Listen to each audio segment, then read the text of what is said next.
Muito bem, a genética é um tema importante para a gente discutir, enfim, afinal de contas, o que é preciso fazer aí para, antes de um investimento em genética, o pecuarista precisa estar preparado para que, de fato, essa genética seja potencializada e os resultados, de fato, do investimento apareçam. E é por isso que a gente está convidando hoje a Lilian Matimoto. A Lilian é executiva da Asbia, já está aqui comigo. Seja bem-vinda, viu, Lilian? Obrigado por estar aqui com a gente e nos ajudando a entender e discutir esse tema tão importante que é a questão da genética, da seleção genética no rebanho brasileiro. Afinal de contas, isso pode trazer uma porção de características, né, aí para o rebanho e principalmente potencializar resultados. Conta mais para a gente como é que a genética pode participar aí da eficiência do rebanho brasileiro, Lilian. Seja bem-vinda. Muito obrigada, bom dia a todos. Uma satisfação estar aqui com vocês. A gente agradece a oportunidade de estar falando de um assunto de suma importância, né, para o nosso país. Visto ainda a demanda de crescimento que nós temos, né, e a produção de alimentos que serão necessários, a gente acredita sim que com certeza um pilar importante é a genética para que nós consigamos ser produtivos com o menor custo. Isso é um fato que nós temos dentro da pecuária, só que, como você bem disse no início, a gente não pode deixar de pensar nos pilares irmãos, como a gente costuma dizer. Porque nós temos um animal produtivo, selecionado geneticamente, se a propriedade não pensa no todo dentro da, da linha de trabalho dela, que seria a sanidade, a nutrição, o manejo, sempre baseado na sustentabilidade, muitas vezes o animal não vai conseguir expressar aquela sua capacidade de entrega, né? Então, é um alerta que a gente sempre chama aí, a genética é extremamente importante, é um caminho sem volta, é uma forma necessária para que nós consigamos, até como diz a FAO, né, em 2054 teremos aí 10 milhões de pessoas, um crescimento muito grande e uma demanda muito grande por proteína animal, seja de leite, de carne, e sem a genética não conseguiremos isso. Mas sempre lembrando e tendo esse olhar holístico para as outras necessidades dentro de uma propriedade. Muito bem. Lilian, quando a gente pensa em genética e adoção da genética no rebanho da propriedade, o que, que o pecuarista tem que pensar primeiro? O que, que ele tem que entender primeiro? Que diagnóstico ele precisa fazer antes de escolher a genética adequada? Qual que é a proposta daquela propriedade? Porque nem todas as propriedades ela tem o mesmo propósito, né? Cada propriedade, cada criador, ele tem uma linha de atuação.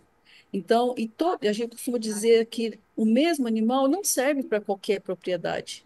Então, essa entendimento dessa linha de trabalho ser muito bem definida, e a gente sempre aconselha com um técnico, né, um auxílio de um técnico experiente, para ajudar nessa linha de decisão de trabalho da propriedade, é essencial antes de você adquirir qualquer ferramenta para dentro de uma propriedade, de um criador, de um pecuarista. E a Porque se genética. você vai trabalhar com uma.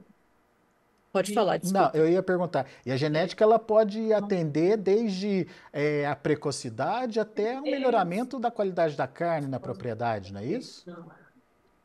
Exatamente.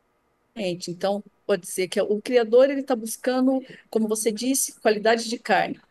Ou ele está buscando uma resposta mais rápida na eficiência alimentar, ou ele está buscando um ganho de peso, ele está buscando precocidade. Claro que nós conseguimos, com o tempo, né, ter uma somatória de características com a genética. Conseguimos. Porém, para isso, a propriedade sempre precisa ter uma linha mestre de trabalho. A genética ela entrega, mas existe essa necessidade até para a decisão qual animal, né, eu vou escolher a partir daquilo que eu procuro. Isso é a a gente entende que é a primeira grande decisão dentro de uma propriedade. Muito bem, a partir do momento que eu defino isso, Lilian, o que que eu tenho que entender? Porque muitas vezes você faz esse melhoramento genético já apostando num desempenho melhor do rebanho, mas você precisa da condição para que essa resposta aconteça, né? O que que o pecuarista precisa entender, que estruturas ele precisa ter, enfim, qual é a consciência antes de se fazer esse investimento? Bom, ótima pergunta sua. Acá eu agradeço.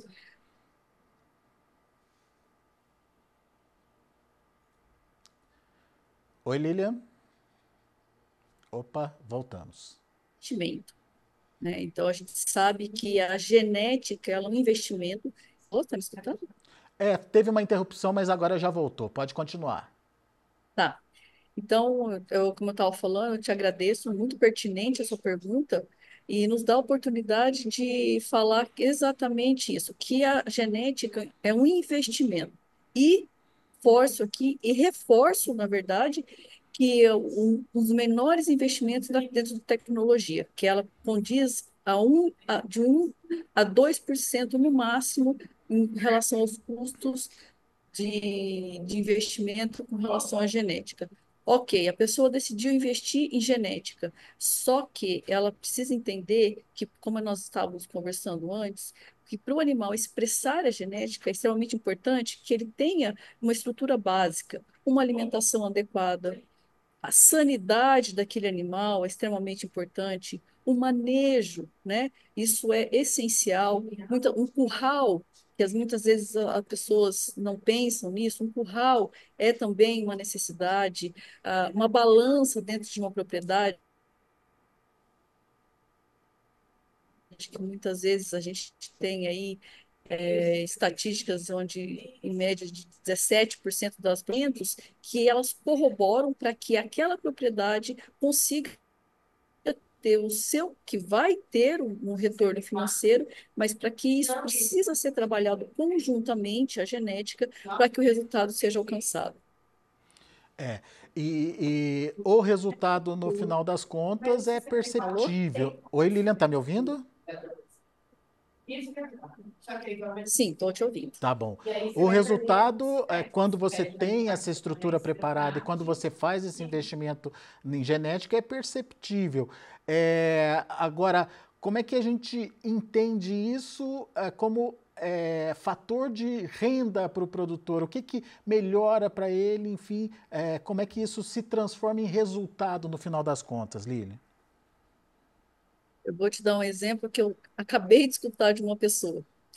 Um produtor, estava conversando com um produtor há pouco, e ele falando que através da genética ele tem uma propriedade em Minas e ele entrega para JBS, tá? Animais para a China, animais dois dentes e 11 arrobas. Que se não fosse que ele só conseguiu esse ganho de peso, um animal que ganhasse em pouco tempo essa resposta, foi através da genética. E onde ele conseguia uma remuneração, no caso, ele deu um exemplo de R$ 300 a arroba, né? E quando o animal ficava abaixo disso, ele teria que vender, ou ele teria uma penalidade de 10% no valor, ou ele teria que vender por 269 no frigorífico menor, que ele só conseguiu alcançar esse mercado de exportação para a China através da genética. Foi um relato que, inclusive, eu acabei de ter com o criador. Eu estou num evento aqui e ele acabou de me falar isso. Então, a gente sabe que isso nós estamos falando de uma característica que a genética te entrega, que é o peso. Sim. Né? Nós podemos, como a gente falou, se a pessoa quer trabalhar na questão de maciez, existem linhas também, a pessoa pode dar uma ênfase maior que ela vai ter um retorno nisso também. Muito bem. Ô Lilian, só para a gente concluir, né? Como é que faz essa transferência de genética? Hoje em dia a gente tem aí a possibilidade de transmissão mesmo, né? Através de um touro, por exemplo, que tem aí as características para ser transmitido aí para o rebanho, mas a inseminação artificial também entrando como uma ferramenta, ou já se consolidando como uma ferramenta importante, né? Queria que você contasse um pouquinho dessas possibilidades de introdução da genética no rebanho. Claro. Vou tentar resumir assim, há 20 anos atrás, o número de fêmeas inseminadas em idade reprodutiva era em torno de 5%. Hoje nós estamos com 23%. Então, a inseminação, ela, para pessoas que querem uma rentabilidade e investem nisso, né, é um caminho sem volta. E dentro da inseminação, a IATF ela veio muito forte nesses últimos 10 anos. Hoje, das inseminações feitas, 92%, relatório da USP de São Paulo, do professor Pedro, fechamento de 2024, uma informação bem recente, 92% das inseminações que foram feitas através da IATF. Então, é uma ferramenta, uma tecnologia que veio e está crescendo muito rapidamente. Ela tem tido um crescimento de 3,2%, 3,4% ao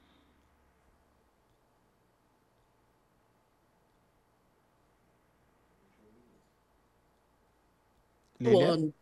E uma outra forma também que a gente vê é através da FIV, né? Que é a transferência. Alô?